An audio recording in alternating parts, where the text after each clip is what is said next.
In many ways, the fate of our nation right now. 7 meters 30.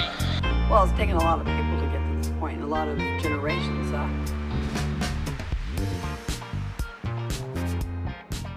Hi, Sophie. How are you doing? Hey, Tess. I'm good. How are you? Good. Recovering from a slightly long swim this weekend, but not as long as the ones that the person we talked to today usually does. I was super impressed when I checked out, I can say that, Strava activity. And you did a decent 5K swim. Is that right?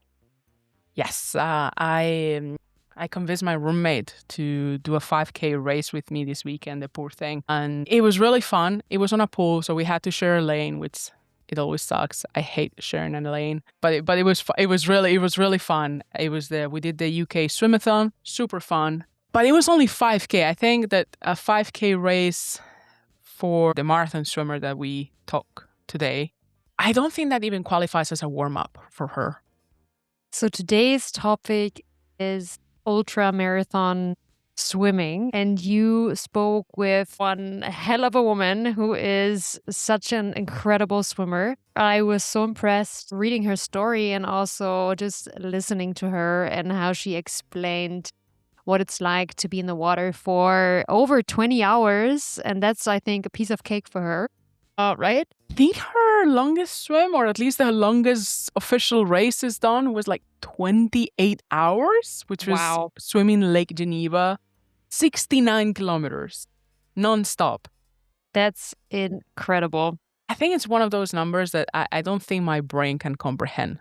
This is one of the questions that I was so curious to hear her answer to is, don't you get bored? Like, what do you think about if you're in the water for that long?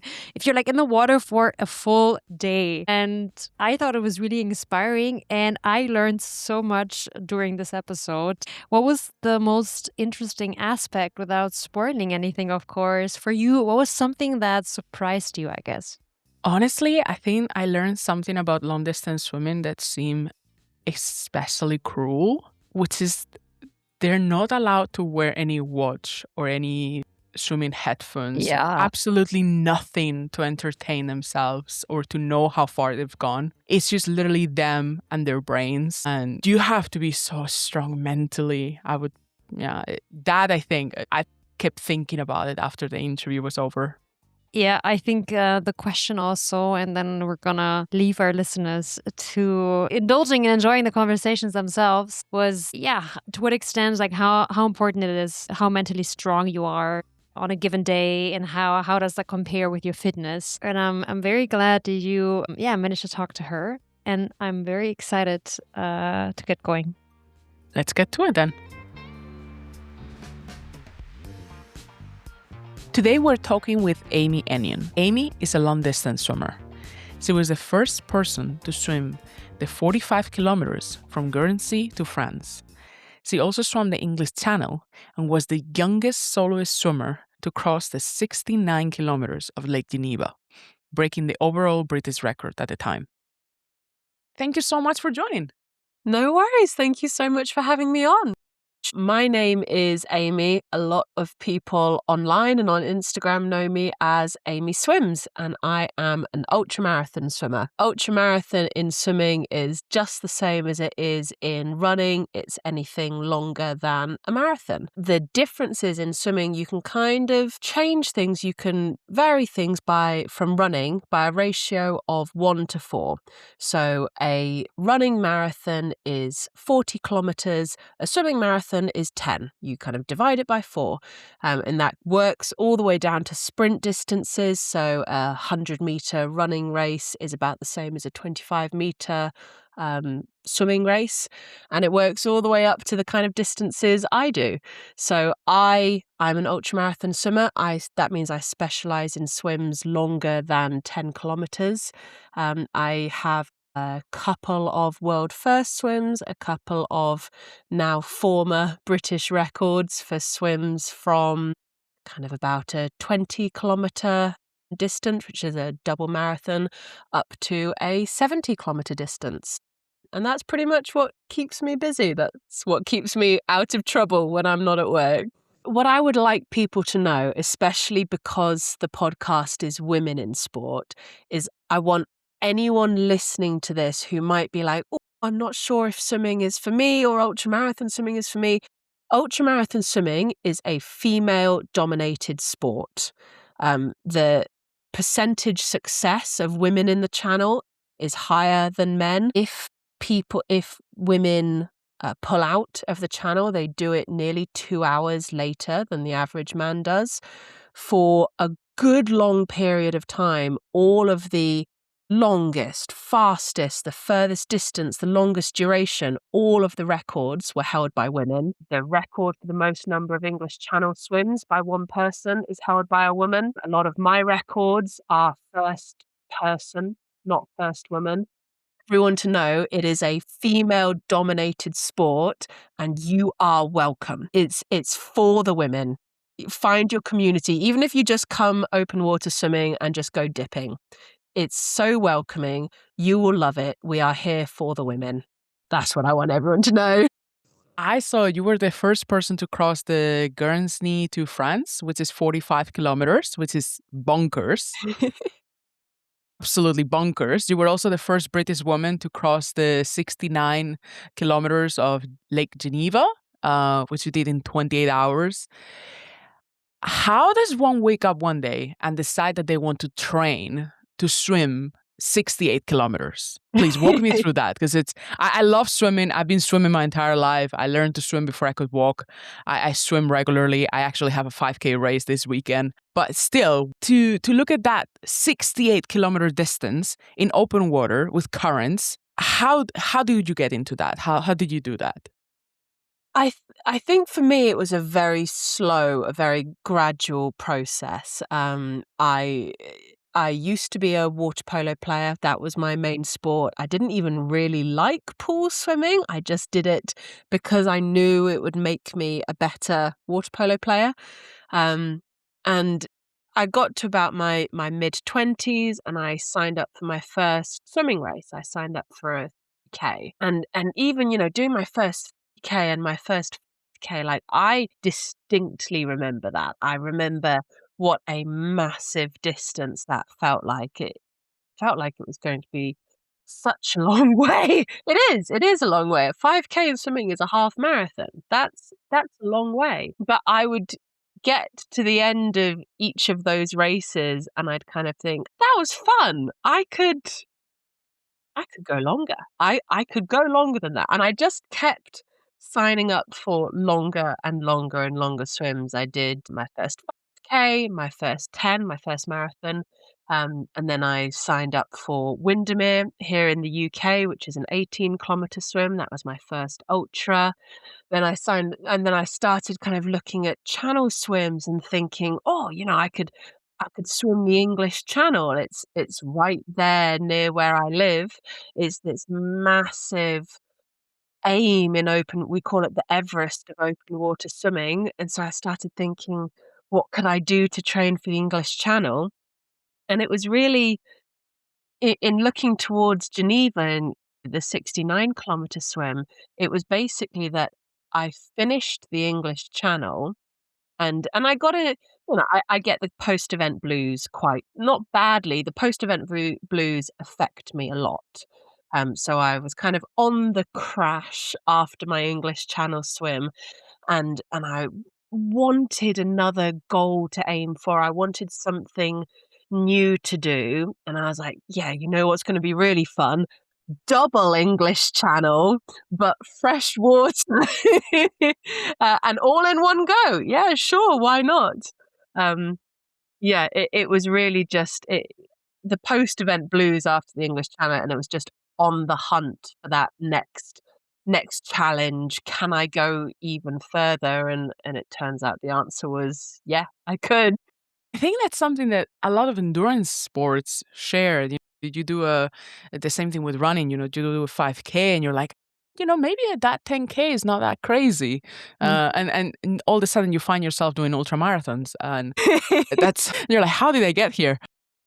Yeah. No, but that's fantastic. You mentioned that you used to play water polo. We recently interviewed for this podcast Paula Leighton. She's a 3-time Olympian water polo player for Spain. The episode is not live yet, but the interview has been filmed. And one of the things that we touched upon with her a lot was how there was a certain body type that was key for her position in water polo. You needed to be large, you needed to be tall, you needed to be strong. Is there an ideal body type for marathon swimming, for long distance swimming? Don't think there's an ideal body type. I think what I see in marathon swimming is that you can be successful with any body type. That's what I love about it. The lack of impact being in the water makes it a very, I'm not going to say safe, but it seems like a much more attainable sport than, say, ultramarathon running. So you see a lot of people in their 40s and 50s and 60s doing it, and swimming. The average age, I think, of someone that swims the English Channel is like 47, Liz. So it's quite accepting of an older body type. I prefer doing colder swims. And to make myself more comfortable and to be more successful at those colder swims, I am quite a bit heavier. So I'm 182 centimeters, about 5'11" and a half in the UK. I'm about 110 kilograms. I'm a UK size 20. So I'm quite heavy set. I've got a good amount of fat on me because that keeps me warmer doing the colder swims. But equally, it's not to say that marathon swimming, you have to be heavier. There are much, much slimmer swimmers than I who specialize in warmer swims or specialize in slightly shorter, or they do the same swims as I do and they just suffer a lot more through it. So I think it's the kind of sport where you can be successful really with any body type, and you see that the community is so beautifully inclusive and accepting of that. You kind of have to be when your sport is just prancing around in your swimming costume, really. You have to be kind and welcoming to anyone. You don't have to be, but people are. So that's really nice. So, yeah. When you say warm waters or cold waters, what temperatures are we talking about? So the kind of swims that I have found that I'm better at is in the kind of 13 to 15 degree temperature range. So for open water swimmers, it's not as cold as ice swimming. Ice swimmers are going to be like, oh yeah, that's a bath. It's not. They're wrong. But the average English Channel temperature is kind of 16 to 18 degrees in the swimmable season.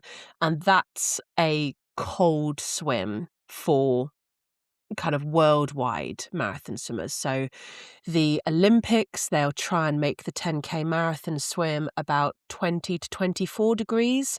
And you'll see interviews from the marathon swimmers at the Olympics, and they'll say that that's quite cold because they're a much more slender body type.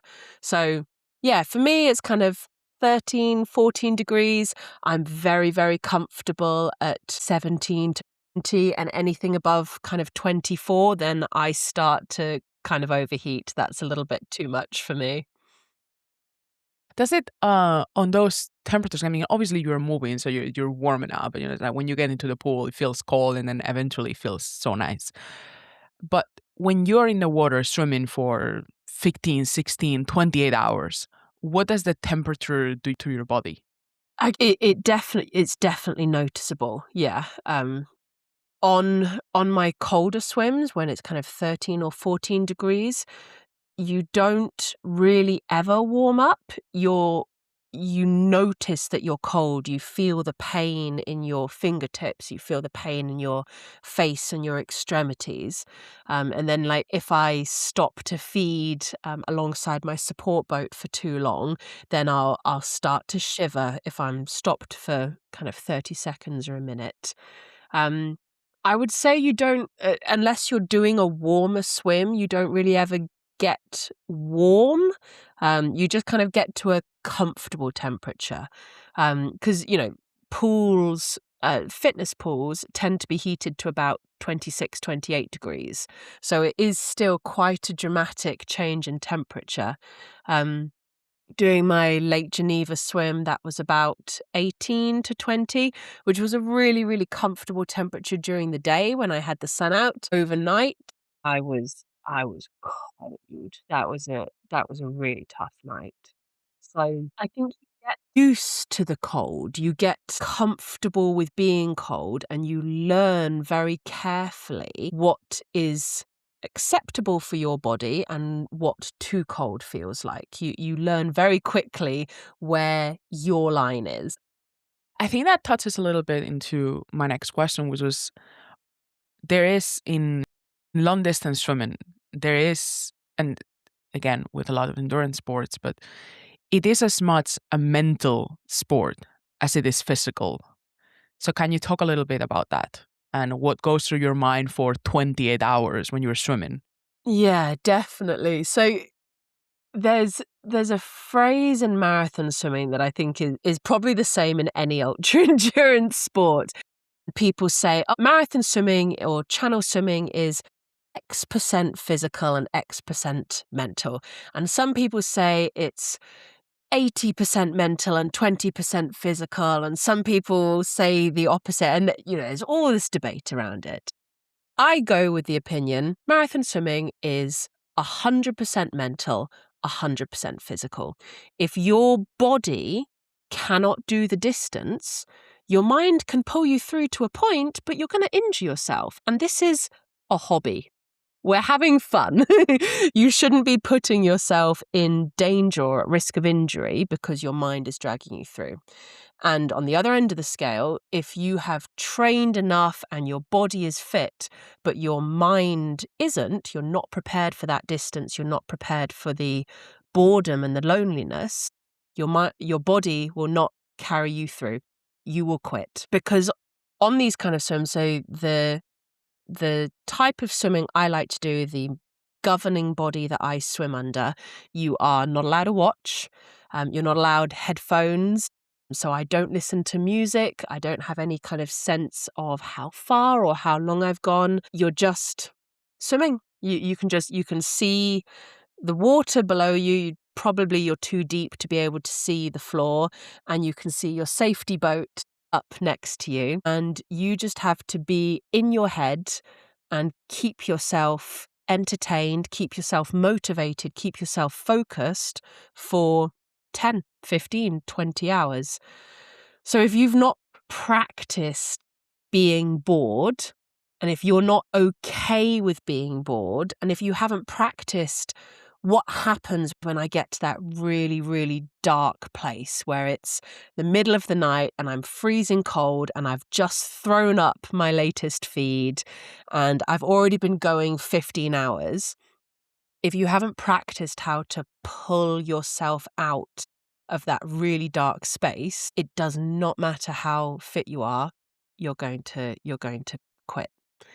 So I think it's a real mental element to the sport that, although I've never done an ultra run or anything like that, I imagine that you don't have in that sport because you can look around you, you can chat to other people on the trail, you can chat with people at a feed station or an aid station, whereas in the water, if I chat with people while I'm having a drink, I'm getting pushed backwards by the current. So you want to try and keep your feeds as short as possible because otherwise you're like swimming, swim 2 steps forward and then chat 1 step back. You'd be adding on hours to your swim. So the mental preparation that goes into a swim like this is huge. It's so important. In terms of logistics, because honestly, I knew that you were not allowed to wear swimming headphones for like music and stuff, which seems very cruel to me. Because the moment I discovered that they were headphones I could use to listen to music while I swim, I mean, that was fantastic. I do But in the pool. I listen to music in the pool because I get so bored doing pool training. But I didn't know that you were not allowed to even wear a watch. So how do you do to know where you're going in this? So all of the swims I do either have a safety boat with a pilot on it next to me, or I have a kayak next to me. So that when you're doing the swim, let's take the example where there's a safety boat alongside you. The pilot on the boat is actually tracking the course and I'm just following the boat. So I don't have to be able to see where I'm going because it's really difficult when you're at water level. All I have to do is follow the boat. And that way other ships around us or other lake or boat traffic can see the boat, so they're not going to hit me. So I'm a bit safer. My crew is on the boat, so they can mix up all my feeds and my drink. They could pass me extra sets of goggles and things like that. I always have a boat next to me when I'm doing the swims. When you talk about your feed, what do you eat during those races? Pretty much just liquid carbs, actually. Kind of any variety. I use Precision Fuel and Hydration, so I use their electrolyte carbohydrate mixes. But you can mix up gels as well, and then because it's very, very difficult to just have liquids for like 15 or 20 hours.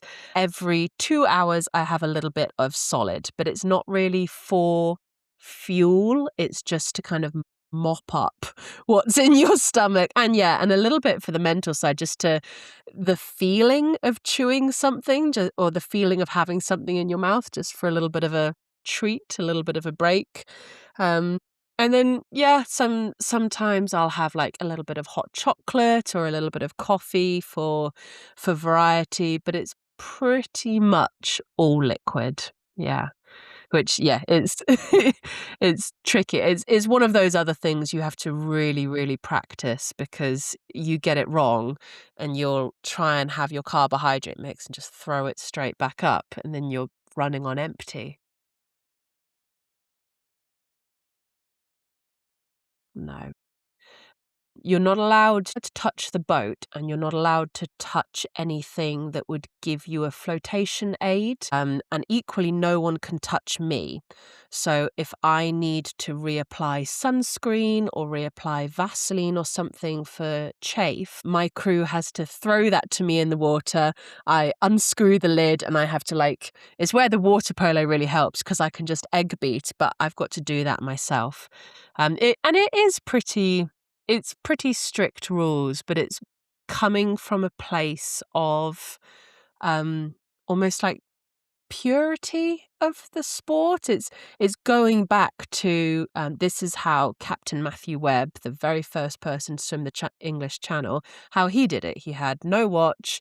He just wore a swim hat, his goggles, and he drank whiskey and ate pork pies. But we don't do that anymore. But it's coming from a place of, you don't want to start playing the game of has someone hung on to a rope or did they climb on board the boat and the boat moved a little bit and then they climbed off. The governing body wants to see that you got in at one end and you swam under your own steam and you got out at the other. So That makes sense. it's why I like it. It's nice and black and white. It's nice and clear, which I like. It makes it easier to compare apples to apples, I guess, that way. Yeah. My first marathon swim was 2018. 2020 was my first channel swim. See. I did Jersey to France in 2020. That was the first time I'd had a boat alongside me. It was also my first non-wetsuit swim. So when I'd done Windermere, I did it in a wetsuit, and we call that an assisted swim because it's aiding your buoyancy and you go quite a bit faster. So that was my first official proper ultramarathon swim. You're also a coach, if I'm not wrong. Yeah. What advice do you give to people who are trying to move from pool swimming to open swimming, or people who are, comfortable in these shorter distances of 2-3K and want to move into the marathon or the half marathon for swimming?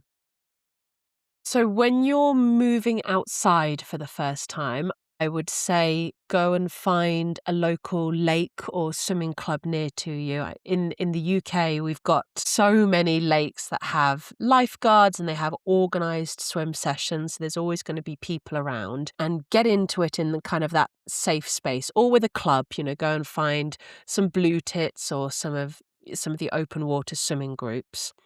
And then once you're comfortable in the open water, try and build up your distance really, really slowly. You want to be aiming for no more than an extra 10% each week. So if you go 1 week and you do 3K at your lake, then the next week you go aim for 3.3K. And that's a nice, healthy, stable increase that shouldn't burn you out and shouldn't get you injured, but will end up getting you to those longer and longer distances. I also read in one of your interviews that you've been swimming your entire life. It's not that you picked swimming in 2018, as we were mentioning.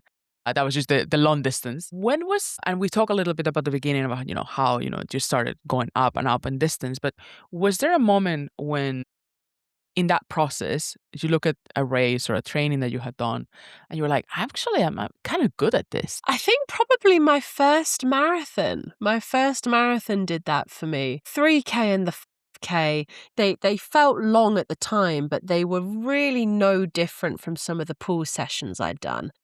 The first time I did K, the maximum I'd swum in training had been like 6 or 7. I did the 10K race and I came third. And I got my prize. I was on the podium like, "Oh, I might actually be good at this. This is exciting." Yeah, it was pretty much at that point.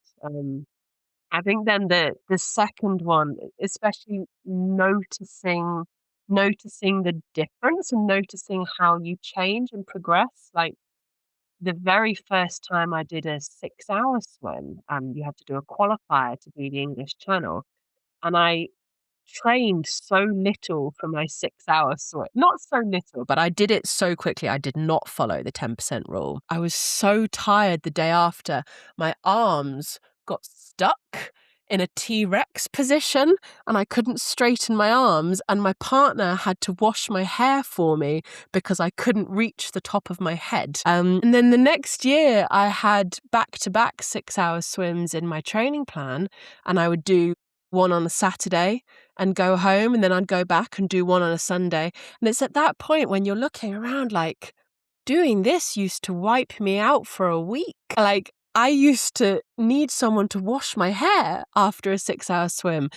And now I can do 2 or 3 in a weekend. That's, yeah, when you look back on progress like that, and especially like you said with the coaching, I love doing that with my swimmers, with my athletes. Like a couple of the ladies I coach have been with me since their very first K, and they're training for 15 and 20 now. And I like putting sessions in their plans like, this used to be a really long swim for you, and now you're doing 6 in a row, and that is normal, and it's just the best feeling ever. It's crazy what the body can get used to. Mhm. I swam for many years, and then I didn't for a few years as well. Uh, and then I just jumped into the pool one day. I was like, yeah, let's just swim. Like let's do some laps. And I carried on. This was many years ago too, but and eventually I think I ended up doing like 3K that day. I hadn't swum for like years. Yeah. I was like, yeah, this seemed like a good idea. And I knew the moment I exited the pool and I felt the weight of my arms outside the water, I knew that had been a mistake. No. In the water, it was perfect, and it was this the upper shoulder part. Yeah, I was your like, trapezius, yeah. yeah, I was like, why did I do that? Oh no. I bet you felt that the next day. Oh, I think I felt that for the next week. Yeah. What are things that someone wouldn't think?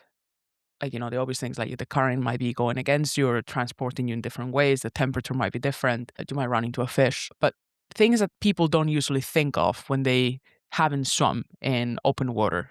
Is there anything there? Things that people don't think about, because I mean, people think about the jellyfish and things like that. So that's an obvious one.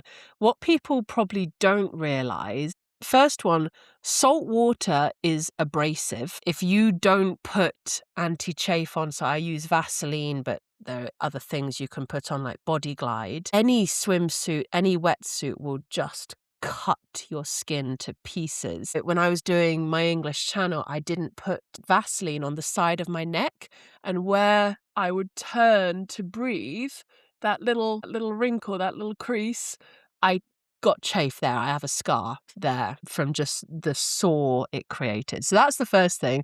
Salt water is really abrasive, and you get a salt mouth, salt tongue, which is where the abrasiveness of the salt water starts to break down your tongue and the inside of your mouth. So it can make it really difficult and really painful to swallow. So anyone doing an open water swim in the sea or an event in the sea, you need to be training in the sea. Otherwise, you will not be prepared for that on race day. I say to all of my English Channel swimmers, they need to be doing as much of their training in the sea as possible, because nothing can prepare you for like the feeling of salt mouth. It's awful. It's very much like, I think, kind of getting your tonsils out. You know, you come back and the next 3 or 4 days, all you want is ice cream and milkshakes. You cannot comprehend eating anything else. So yeah, is another thing to deal with. It's just another part of the sport. That's actually a good one, because I mean, I've been swimming in the ocean my entire life, but that abrasiveness, I wouldn't imagine that it would even give you a scar. That's Yeah. bonkers. That's crazy. Yeah. Yeah. It's pretty tough.